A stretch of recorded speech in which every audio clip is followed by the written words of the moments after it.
quel autre irions-nous qu'à toi? Tu as les parts de la vie éternelle. Bonjour à tous et bienvenue dans votre émission Une question m'intrigue. Alors ce matin, nous allons répondre à la question d'un internaute qui nous demande: qu'est-ce que je dois penser des cérémonies funéraires, du deuil? Est-ce que selon Dieu c'est correct? Bien, cette question, en fait, elle pose beaucoup plus un problème chez nous en Afrique, parce qu'on a beaucoup de cérémonies autour ou avant la mort d'une personne ou après. Et dans toutes ces cérémonies, il y a certaines qui ont une signification bien précise ou des symboles, mais il y a d'autres parfois qui sont tout simplement des cultes qu'on fait à des démons. Donc, on se pose beaucoup de questions par rapport à ça. Maintenant, qu'est-ce qu'il faut faire, qu'est-ce qu'il ne faut pas faire? Est-ce que, en tant qu'enfant de Dieu, je dois pratiquer toutes ces choses? Bien, c'est beaucoup de questions, hein. Mais dans tout ça, il y a des principes qu'on doit appliquer.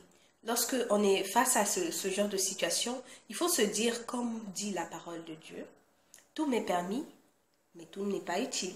Tout m'est permis, mais tout n'édifie pas. Comme le dit 1 Corinthiens du verset 6, du verset 10 plutôt, 23. Voilà. Et tu vas faire quelque chose, on va te proposer, viens, c'est pas saluer le mort, est-ce que ça va t'édifier? Est-ce que ça va t'aider à avancer dans ta foi, ou est-ce que ça va vraiment te contraindre? Est-ce que c'est utile pour toi, ou est-ce que c'est pas utile? En tout cas, tu peux tout faire. Maintenant, est-ce qu'il y a des choses qui sont utiles? Est-ce qu'il y a des choses qui vont t'édifier, qui vont t'aider à t'épanouir, et bien qui vont t'apporter un plus par rapport à ta vie, un plus, pas un moins, bien sûr. Donc, il y a ce principe qu'il faut se poser. Et il y a un autre principe également dans Actes 5:29, la partie B, où il dit: il faut obéir, excusez-moi, à Dieu plutôt qu'aux hommes.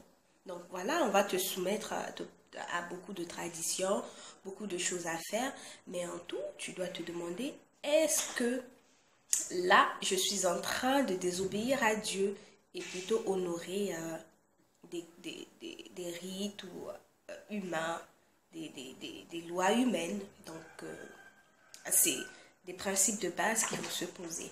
Mais il y a aussi que dans ces cérémonies, c'est vrai que quand on grandit hors des traditions, c'est pas comme au village, quand on est né dans une civilisation où tout est civilisé et tout. Donc il y a des choses qu'on oublie qui sont parfois tout simplement symboliques, et ça ne change rien, ça n'enlève rien à notre être. C'est juste symbolique, c'est vraiment soit pour faire je sais pas moi, quelque chose de cérémonial, ou alors c'est juste pour prendre soin du corps, pour éviter que le corps, je sais pas moi, puisque c'est mort, donc c'est censé devenir une pourriture. Donc voilà, donc il y a beaucoup de choses qu'il ne faut pas ignorer et qui sont quand même essentielles. Je ne dis pas importantes, essentielles. Et aussi, il faut aussi souligner que ce que les gens pratiquent aujourd'hui, quand on observe toute la parole de Dieu, on voit que ça ne date pas d'aujourd'hui. Il y a des choses qui remontent bien à longtemps. Il y a certaines pratiques qui sont nées, par exemple, des Juifs. Donc la nation d'Israël, ils faisaient vraiment beaucoup de ces pratiques aussi lorsque il y avait un mort. Et je vais peut-être prendre quelques exemples de certaines pratiques qu'on retrouve de nos jours, comme par exemple lorsqu'il faut faire tout ce qui est cérémoniel, tout ce qui qu'on fait pour la dépouille du mort, pour que ça puisse ne pas, ou bien laver, ou bien entretenir, quelque chose comme ça. Tout ça, on retrouve ça également dans la parole de Dieu. Par exemple, dans Acte 9:37, là où ce qu'on devait nettoyer, laver le corps de Dorcas avant de l'étaler quelque part. Et il y a aussi Jean 11, 44 et Jean 20, 6 à 7. Là où il s'agissait du corps de Lazare et le corps du Seigneur qu'il fallait embaumer et qu'il fallait nettoyer avant. Donc voilà, de nos jours, on fait également les mêmes choses. Parfois, on se demande mais pourquoi il faut laver ou bien pourquoi il faut entretenir les corps. Eh bien, c'est des choses qui datent un peu. Et parfois, c'est juste pour des besoins que le corps puisse... parce que les cérémonies durent un peu longtemps pour que le corps puisse essayer de tenir un peu et ne pas vite sentir la pourriture. Donc voilà un peu, par exemple, ça. On va lister quand même beaucoup de versets. On n'aura pas le temps de tout lire, mais s'il vous plaît, vous pouvez prendre note et creuser davantage sur ce sujet. Donc il y a aussi quand il faut faire des chants lors des veillées. Vous voyez souvent pendant les obsèques, il y a des groupes qui viennent chanter ou bien des gens qui chantent et tout ça. Ça date pas aussi d'aujourd'hui. On retrouve ça par exemple dans 2 Samuel 1, à la mort de Saül. On retrouve ça également dans Matthieu 9, 29, lorsque dans la mort de la fille de Jairus, il y a eu des gens qui jouaient des flûtes. Là, je peux lire par exemple, on dit, lorsque Jésus fut arrivé à la maison du chef et qu'il vit les joueurs et les joueurs de flûte et la foule bruyante. Donc voilà, il y avait des gens qui étaient là en train d'animer quelques flûtes et puis qui étaient en train de jouer. Et il y a aussi d'autres pratiques comme observer un deuil collectif, ou par exemple quand on voit c'est toute la famille qui porte un deuil pendant une certaine période. Il n'y avait pas par exemple dans la parole de Dieu une période assez précise. Chacun faisait son deuil comme selon ce qu'il veut, selon ce que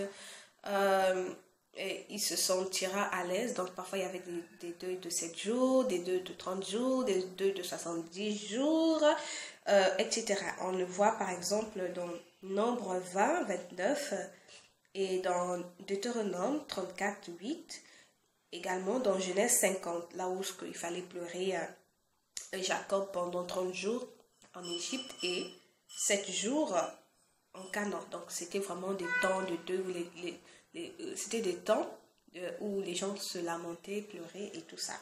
Donc il y a ça. Il y a aussi lorsqu'il fallait respecter les dernières volontés de la personne qui est morte. Ça aussi, ça date pas d'aujourd'hui. De nos jours aussi, on le pratique. Et là, on voit par exemple dans Genèse 50, verset 5 à 6, là où c'est sous la demande de Jacob, où Joseph, il a eu d'enterrer son père. Cérémonie de pleureuse. Parfois, on invitait des femmes pleureuses ou des personnes qui sont qualifiées pour pleurer, pour venir pleurer pour le cérémoniel. Ça ne date pas aussi d'aujourd'hui. On le voit dans Jérémie 9, du verset 17. Il y a aussi quand il fallait souhaiter des condoléances ou des gens venaient pour souhaiter des condoléances aux personnes éprouvées. On le voit aussi dans la mort de Lazare, Jean 1, 11, du verset 18 à 19, mais aussi dans Acte 9, du verset 39. Voilà, il y avait aussi d'autres cérémonies qu'on fait de nos jours quand la personne est en train de terminer son temps de deuil. Il fallait un peu de la purification parce que vraiment le contact avec le mort à l'époque était impur. Donc il fallait une cérémonie pour se purifier de tout ça. Et donc ça, on le retrouve dans Nombre 33, du verset 1, 11. Nombre 31 plutôt, excusez-moi, du verset 1. Alors, donc vous voyez, il y a plein de choses qui ne datent pas d'aujourd'hui. Il y a des choses qui se pratiquaient déjà à l'époque, mais ça ne veut pas dire qu'on doit tout prendre ou tout laisser. Donc tout ça, moi, je me dis, si tu veux les observer et si ça ne pose pas un problème avec ta foi, si tu te rends compte que c'est quelque chose où tu vas honorer le diable ou des démons, alors là, il faut s'abstenir. Comme par exemple, comme ce qui se faisait à l'époque où il fallait faire des cultes aux morts. Ça, vraiment, il faut s'abstenir parce que culte aux morts, c'est vraiment déshonorer Dieu. Ou alors, lorsqu'il fallait faire des sacrifices pour les morts, pour que je ne sais pas quoi, qu'est-ce qui se fait. Ça aussi, dans la parole de Dieu, vraiment, c'était proscrit. Dans tout ça, vraiment, il faut être doublé de vigilance pour ne pas entrer dans des trucs qui après vont te mettre la corde au cou, ou des pactes qui après ces cérémonies, tu vas te mettre dans un pacte où tu seras lié avec des esprits impurs. Donc il faut vraiment faire attention avec tout ça et bien discerner ce que tu devrais faire ou ce que tu ne devrais pas faire. Et aussi, j'aimerais souligner que on remarque dans le Nouveau Testament, c'est vrai qu'il y a eu toutes ces pratiques, mais Jésus n'a pas beaucoup donné d'importance à toutes ces cérémonies funéraires. Il en a parlé, il a assisté, mais vraiment, on ne voit pas qu'il disait, bon voilà, il faut le faire ou tout ça. Et même, moi, je me rappelle dans l'épisode où il y a un de ses disciples qui lui a demandé, bon, laisse-moi d'abord aller ensevelir mon père avant de te suivre. Et là, Jésus qui lui répond, et ça c'est dans Matthieu 8, 21 à 22, où Jésus lui répond, lui dit, mais suis-moi et laisse les morts ensevelir leurs morts. Donc, on voit que Jésus mettait la priorité dans l'œuvre de Dieu. Donc, moi, je me dis, si lorsque tu es exposé à de telles choses et que tu le fais ou tu le fais pas, donc ça ne t'enlève rien, ça ne change rien. Mais si tu veux les observer aussi par rapport à certaines traditions, pour ne pas être en offense aussi à certains, mais attention à ne pas aussi, en voulant ne pas être en offense à sa famille et vouloir désobéir à Dieu. Donc, il faut vraiment doubler de vigilance et demander la sagesse à Dieu, parce que Dieu, il nous dit que celui qui manque de sagesse pour quelque chose qu'il la demande. Voilà. Et aussi, d'autre part, j'aimerais dire, dans toutes ces pratiques-là, il y a un autre principe qu'il faut retenir, c'est que nous, en tant qu'enfants de Dieu, on a une espérance que ceux qui ne sont pas enfants de Dieu n'ont pas. C'est que lorsque nous pleurons, nous faisons toutes ces cérémonies, il faut se rappeler que ces personnes qui sont mortes, si par exemple c'est des personnes qui ont connu le Seigneur, qui ont rencontré le Seigneur, c'est que ils sont morts et ils sont au ciel. Et au dernier jour, ils seront ressuscités les premiers et nous aussi avec. Donc nous serons ensemble avec Dieu dans la félicité. Vraiment, c'est une espérance qu'on a. C'est vrai que c'est dommage, surtout quand une personne n'avait pas rencontré le Seigneur, que cette personne est perdue à jamais. Mais au moins, on a cette espérance que, voilà, c'est vrai, leur vie est finie sur cette terre, mais il y aura un au-delà pour ceux qui ont rencontré le Seigneur, et pour ceux qui n'ont pas rencontré le Seigneur, bon, ça fait quand même mal, mais il ne faut vraiment pas pleurer ou se lamenter dans le sens vraiment de se je sais pas moi, faire des trucs assez ignobles, mais plutôt se prendre cela comme un fardeau pour que les autres membres de sa famille puissent rencontrer le Seigneur et ne pas être perdus à jamais. Donc voilà, et pour cette espérance, ça on trouve dans beaucoup de passages que l'apôtre Paul a écrit, surtout aux Thessaloniciens. Par exemple, dans 1 Thessaloniciens du verset 4, 13, chapitre 4 plutôt, du verset 13 à 14. Lorsqu'on nous dit, « Nous ne voulons pas, frères, que vous soyez dans l'ignorance au sujet de ceux qui dorment, donc ceux qui sont morts, afin que vous ne vous affligez pas comme les autres, et oui, qui n'ont point d'espérance. Car si nous croyons que Jésus est mort et qu'il est ressuscité, croyons aussi que Dieu ramènera par Jésus et avec lui ceux qui sont morts. » Donc voilà un peu certains principes et qu'il faut ruminer, essayer de creuser et appliquer pour soi dans nos cérémonies que nous avons de nos jours. Voilà, je vais m'arrêter là et vous demander s'il y a d'autres commentaires que vous voulez ajouter par rapport à ce propos ou bien cette question sur les funérailles. Et aussi, si vous avez d'autres questions, on est là.